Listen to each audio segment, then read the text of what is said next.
BA पाठ तृतीय वर्ष के समस्त प्रिय विद्यार्थियों को मैं एसोसिएट प्रोफेसर जेपी बिलोनिया आज जिस विषय पर अपना व्याख्यान देने जा रहा हूं वह अलंकार पर आधारित है।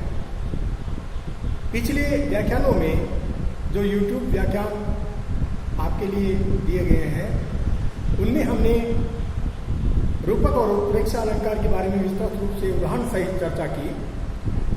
आज हम यानी पिछले जो व्याख्यान में आपको उत्प्रेक्षा अलंकार के बारे में बताया गया, उत्प्रेक्षा अलंकार के प्रमुखतः तीन भेद हमने बताए: वस्तुत्प्रेक्षा, फलोत्प्रेक्षा और हेतुत्प्रेक्षा। इनके उदाहरण सहित आपको YouTube व्याख्यान में काफी विस्तृत रूप में बता दिया गया है। आज हम किस अलंकार के बारे में चर्चा करने जा रहे हैं, क्योंकि आपके द्वितीय प्रश्न पत्र में जो काव्य शास्त्र से संबंधित प्रश्न पत्र है उसके अंतर्गत अलंकार आपके पाठ्यक्रम में सम्मिलित किए गए हैं और उन्हीं अलंकारों में से आज जिस अलंकार पर हम व्याख्यान देंगे वह है हेतुत्प्रेक्षा अलंकार। वो हेतुत्प्रेक्षा को उसका प्रकार है। आज हम जिससे व्यतिरेक, आज का जो व्याख्यान का हमारा जो विषय रहेगा वह है व्यतिरेक अलंकार। और जैसा व्यतिरेक अलंकार द्वितीय प्रश्न पत्र काव्य शास्त्र का एक प्रश्न पत्र होता है।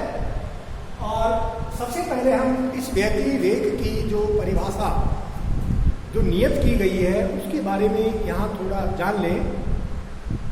व्यतिरेक अलंकार की जो परिभाषा हम कहते हैं वो इस तरह से है कि जहां उपमेय को उपमान से श्रेष्ठ बताया जाए, जहां उपमेय को उपमान से श्रेष्ठ बताया जाए, उसका कारण भी दिया जाए कि वो क्यों श्रेष्ठ है, वहां व्यतिरेक अलंकार होता है। या फिर दूसरे तरीके से हम इसकी परिभाषा को इस रूप में भी कह सकते हैं, जहां गुणाधिक्य के कारण, गुणाधिक्य का तात्पर्य होता है गुणों की अधिकता के कारण, उपमान की तुलना में उपमेय का उत्कर्ष वर्णित होता है, वहां व्यतिरेक अलंकार माना जाता है। अब यहाँ व्यतिरेक का जो अर्थ है उसे यहाँ भली भांति समझ लें। व्यतिरेक का अर्थ होता है उत्कर्ष या आधिक्य, अर्थात जब उपमेय में उपमान की अपेक्षा कोई भली या बुरी बात अधिक रूप में बताई जाए, वहां व्यतिरेक अलंकार होता है। अब ये व्यतिरेक अलंकार की ये संपूर्ण जो परिभाषा है ये मैं कहूँ कि आप लोगों को केवल यही चीज याद रखनी है कि जहां उपमेय को उपमान से श्रेष्ठ बताया जाए, उसका कारण भी उसमें साथ दिया जाए, वहां व्यतिरेक अलंकार होता है। और जहां गुणाधिक्य के कारण उपमान की तुलना में उपमेय का उत्कर्ष यहाँ वर्णित किया जाए, वहां व्यतिरेक अलंकार होता है। और व्यतिरेक का अर्थ हम करेंगे उत्कर्ष या आधिक्य, अर्थात जब उपमेय में उपमान की अपेक्षा कोई भली या बुरी बात अधिक रूप में बताई जाए, वहां व्यतिरेक अलंकार माना जाता है। इसको हम आपके साहित्य के अंतर्गत जो विभिन्न कवियों के द्वारा जो कविता की जो पंक्तियां लिखी गई, काव्य के जो पद लिखे गए, उन्हीं के हम यहाँ पर थोड़े से जो उदाहरण इसके लिए हैं उन उदाहरणों को यहाँ आपके सामने चर्चा करेंगे। और सबसे पहला जो उदाहरण है वह है जन्म सिंधु पुनि बंधु विप दिन मलिन सकलंक, चियबुक समता पाव किमी चंद वापुरो रंग। अब यहाँ देखिए व्यतिरेक यानी उत्कर्ष या आधिक्य। अब यहाँ पर किसी को अच्छा या बुरा कहा जाए, बताया जाए, तो वहां व्यतिरेक अलंकार माना जाता है। अब यहाँ सीता जी के मुख को बहुत ही श्रेष्ठ बताया गया है और किससे भी श्रेष्ठ बताया गया है, ये भी यहां पर दिया गया है कि सीए मुख समता पाव किमी, किमी यानी कैसे, कौन सीता जी के मुख की समानता कौन प्राप्त कर सकता है। यानी ये तात्पर्य न होकर के, और यहां पर क्या तात्पर्य है कि बेचारा जो चंद्रवापुरो रंग, बेचारा जो गरीब जो चंद्रमा है वो सीता जी के इस मुखमंडल की समानता को नहीं पा सकता है। अर्थात बेचारा चंद्रमा सीता जी के मुख की समता बराबरी कैसे पा सकता है। तो यहाँ सीता जी के मुख को चंद्रमा के मुख से भी यहाँ श्रेष्ठ बताया गया है। तो यहाँ पर श्रेष्ठता है या फिर उत्कर्ष, या जो जिसको हम कहेंगे गुणाधिक्य।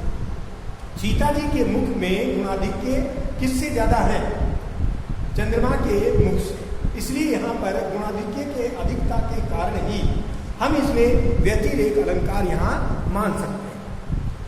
दूसरा जो उदाहरण हम इसका लेंगे, सीए मुख सरद कमल जिमी किमी कही जाए, निशी मलिन वह निशी दिन यह विगसार। यानी सीता जी के मुख की समानता शरद ऋतु का जो चंद्रमा है, वो शरद ऋतु का जो कमल है, शरद कमल, शरद ऋतु का जो कमल है वह नहीं कर सकता, क्योंकि रात्रि के समय वह कुमला जाता है। कमल जो है वो रात्रि के समय कुमला जाता है, और जब प्रातःकालीन सूर्य उदित होता है और सूर्य की जब प्रथम किरणें उस कमल पर पड़ती है, कमल की पंखुड़ियों पर पड़ती है, तो वह बिल्कुल प्रफुल्लित होकर के वो खिलना शुरू कर देता।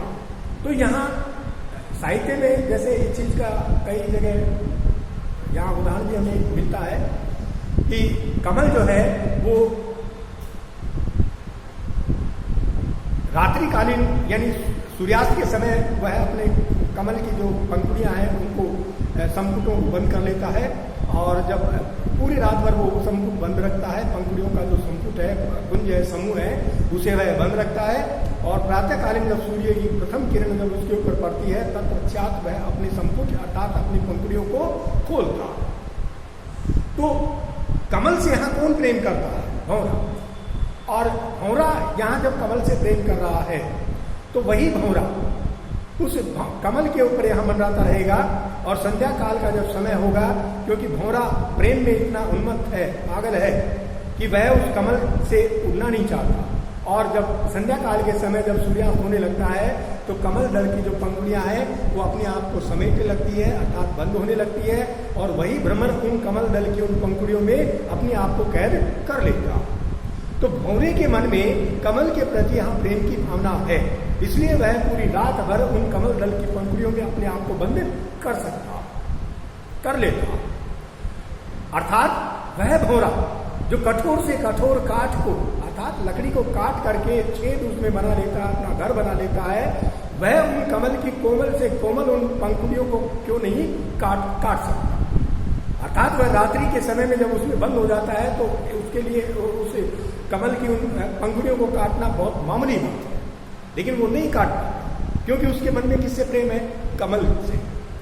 और यहाँ वह भंवरा उससे अत्यधिक प्रेम करने के कारण अपने आप को उससे मुक्त नहीं कर पाता, और जब प्रातःकालीन सूर्य उदित होता है तत्पश्चात जब कमल की पंखुड़ियां खुलती है तत्पश्चात वह भंवरा उन कमल दल की उन पंखुड़ियों से अपने आप को मुक्त करता। तो साहित्य में हम ऐसे कई उदाहरण यहाँ पढ़ते हैं, और सीता जी के मुख की समानता शरद ऋतु का कमल नहीं कर सकता है, क्योंकि रात्रि के समय वह कुमला जाता है, और लेकिन सीता जी का जो मुखमंडल है वो कभी भी नहीं कुमलाता, अर्थात वो तो रात और दिन एक सी ही मुद्रा में रहता, यानी प्रसन्नचित्त मुद्रा में रहता है, हमेशा खिला हुआ रहता है, और एक प्रकार की जो प्रसन्नता है वो सीता जी के मुखमंडल पर यहाँ हमेशा विद्यमान रहती है। इसलिए कमल का जो शरद ऋतु का जो कमल है वो तो रात्रि के समय कुमला जाता है, और सीता जी का जो मुखमंडल है यानी सीता जी का जो मुख रूपी जो कमल है वो कभी नहीं कुमलाता, अर्थात वो तो रात दिन जैसा है वैसे के वैसे रूप में ही रहता, अर्थात हमेशा वो प्रसन्न चित्त रहता। अब है तीसरा उदाहरण, साधु ऊंचे शैल सम किंतु प्रकृति सुकुमार। साधु जो होते हैं वो ऊंचे शैल के समान होते हैं, ऊंचे पर्वत शिलाखंडों के समान होते हैं, अर्थात उन साधुओं को यहाँ कोई समझ नहीं सकता, लेकिन इनकी जो प्रकृति होती है वो बहुत ही सुकुमार होती है। और जैसा साहित्य में साधुओं के लिए या साधु के लिए एक दोहा भी कहा गया है कि साधु ऐसा चाहिए जैसा सुभाए, सार सार को बही लहे पोता देई उड़ा। चौथा जो उदाहरण हम इसका लेंगे वह है कि राधा मुख को चंद्र सा कहते हैं मतिरंक, निष्कलंक है वह सदा उसमें प्रकट कलंक। यानी जो राधा जी के मुख को यहाँ चंद्रमा के समान कहते हैं या चंद्र के जैसा, चंद्र के मुख जैसा कहते हैं, वो क्या है? मति रंग है, यानी बुद्धि से क्या है? गरीब है। बुद्धि से क्या है? वो कम बुद्धि वाले हैं या अल्प बुद्धि वाले हैं, जो ऐसा कहते हैं कि राधा का जो मुख है वो चंद्रमा जैसा है। ये उनकी बहुत भयंकर गलती है, अर्थात उन्हें ऐसा नहीं कहना चाहिए, क्योंकि निष्कलंक है वह सदा, क्योंकि राधा जी का जो मुखमंडल है वो तो हमेशा ही निष्कलंक रहता है, अर्थात उस राधा जी के मुखमंडल पर किसी तरह का कोई दाग धब्बा नहीं है। जबकि वह जो चंद्रमा है जिससे उसकी तुलना की जा रही है उसमें यहाँ हमेशा क्या रहता है? दाग धब्बा विद्यमान रहता है, जो प्रकट रूप में सबको दिखाई देता है, यानी उसमें प्रकट कलंक। चंद्रमा में यहाँ जो प्रकट कलंक है वो स्पष्ट सबको दिखाई देता है। इसलिए चंद्रमा से राधा जी के मुखमंडल की जो तुलना करने वाले जो लोग हैं वो मंद बुद्धि वाले हैं, अर्थात जिनमें कम बुद्धि है और अपनी कम बुद्धि के द्वारा वो ऐसा सोचते हैं या ऐसा कह देते हैं। तो इसमें भी व्यतिरेक अलंकार है। राधा जी के मुख को कम बुद्धि वाले जो बुद्धि से गरीब हैं या जिनमें बुद्धि कम है वे कम ही ज्ञान रखते हैं या जानते हैं, उन्हें यह मालूम पता नहीं है कि राधा का मुख तो बिना कलंक वाला अर्थात निष्कलंक है और जिसमें कोई दाग धब्बा नहीं है, अर्थात वो साफ स्वच्छ और निर्मल है और साफ स्वच्छ और निर्मल शोभा वाला, जिसे वे चंद्रमा कहते हैं। अर्थात राधा का मुख चंद्रमा जैसा नहीं है, क्योंकि चंद्रमा में तो दाग धब्बे हैं और वो स्पष्ट दिखाई देते हैं। अर्थात राधा का मुख क्या है? निष्कलंक है। तो राधा जी के मुख को जो निष्कलंक बताया गया है इसमें भी क्या है? व्यतिरेक। अब है पांचवा उदाहरण, का सरवरी ते ही देव मयंकु चांद कलंकी वह निकलंक। यानी चंद्रमा से नायिका के मुख की समानता क्यों कर रहे हो? क्योंकि चांद तो कलंकी है और उसमें कलंक है, दाग है, धब्बा है, जबकि नायिका का मुख तो निष्कलंक है, अर्थात उसमें किसी तरह का कोई कलंक नहीं है, दाग धब्बा नहीं है। तो यहां भी व्यतिरेक अलंकार का प्रयोग हम मानेंगे। छठा जो उदाहरण है इसका कि विधि सो कवि सब विधि बड़े या में संशय नाही, खटरस विधि की सृष्टि में नवरस कविता माही।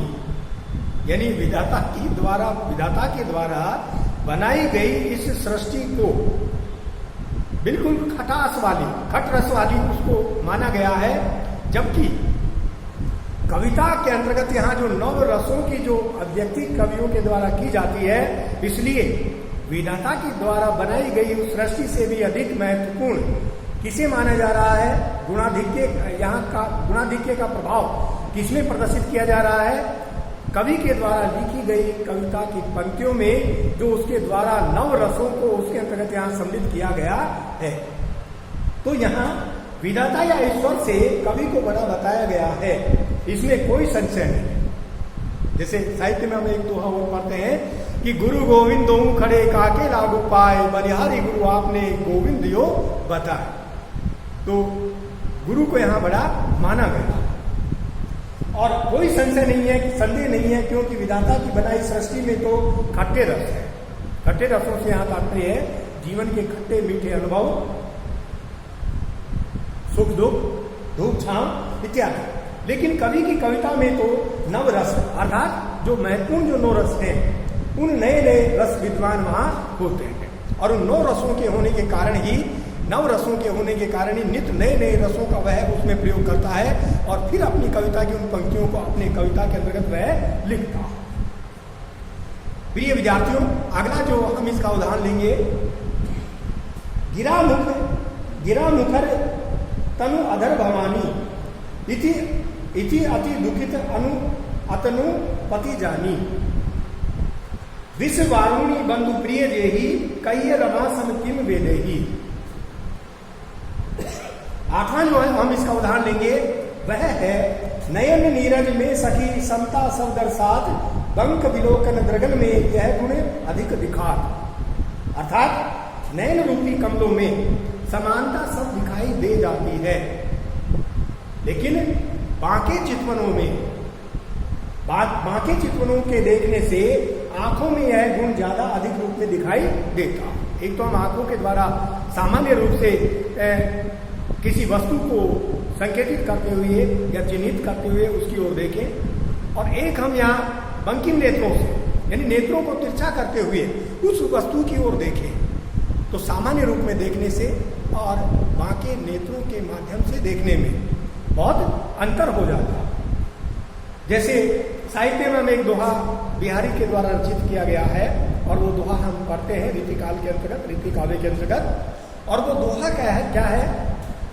बतरस लालच लाल की मुरली धरी लुकाए, सोह करे भोहन हंसे देन कहे नटी जाए। तो यहाँ